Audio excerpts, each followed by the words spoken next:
ঘটনা বলতে আমরা এডিসি নির্বাচন গেছে কালকে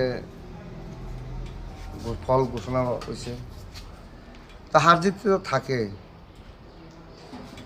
তো এডিসিতে আমার বাড়ি এডিসিতে 11 মহারানী তেলিমুড়া কেন্দ্র, বুথ নাম্বার হচ্ছে 26। তা আমি একজন এডিসির বাসিন্দা, সংখ্যালঘু, কিন্তু BJP party, CPM, Congress, Motha, Tripura Motha যার যার চয়েসে করে, কিন্তু আমি তো কারো ক্ষতি করছি না, কারো বহাবাদ্য করছি না রাজনীতি নিয়ে। হ্যাঁ, আমি বিজেপিকে সাপোর্ট করি, ঠিক আছে। তা আমার সাথে তো বিজেপি আরও জনজাতি ভাইরা অনেকজন বিজেপি করে, আমার গ্রামে করে, কিন্তু তাদের কিচ্ছু ক্ষয়ক্ষতি হয়নি। শুধু ক্ষতি হয়েছে আমি সংখ্যালঘু দেখে, আমার বাড়িঘর, আমার পুকুরের মাছ, আরও বিভিন্ন আমার ঘরের আসবাবপত্র অনেক চুরি হয়েছে। তো এখন আমরা বাড়িতে ঘুমাইতে পারি না, আমার বউ বাচ্চা সব এখন বাড়ি ছাড়া।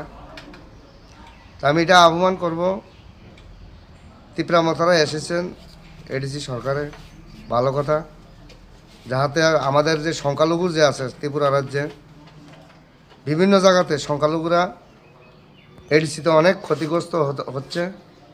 এটা যাতে ত্রিপুরা মথার যে সুপ্রিমো উনি যাতে এটা একটু দেখেন,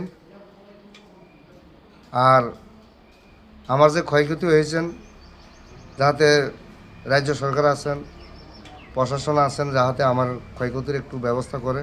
আমি তো এখন ঘুমানোর কিচ্ছু নাই আমার ঘরে, বউ বাচ্চা লইয়ে কই যাবো এখন, আমি এটাই চিন্তা করতেছি। এখন আপনি আশ্রয় করে নিয়েছেন? এখন আশ্রয় ওই তো আমাদের শিবিরে, এই রেস্ট হাউসে জারিলং পাড়া। এখানে কতজন আছেন? এখানে আছে আরও 20-25 জনের মতো আছে, তারাও বাড়ি ছাড়া। করতে এসে তো?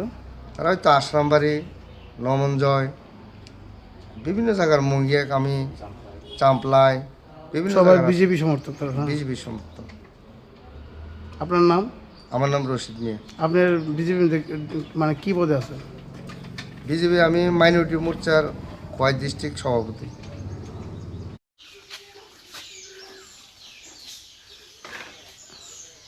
রশিদ রে, ফোন করে কোস না।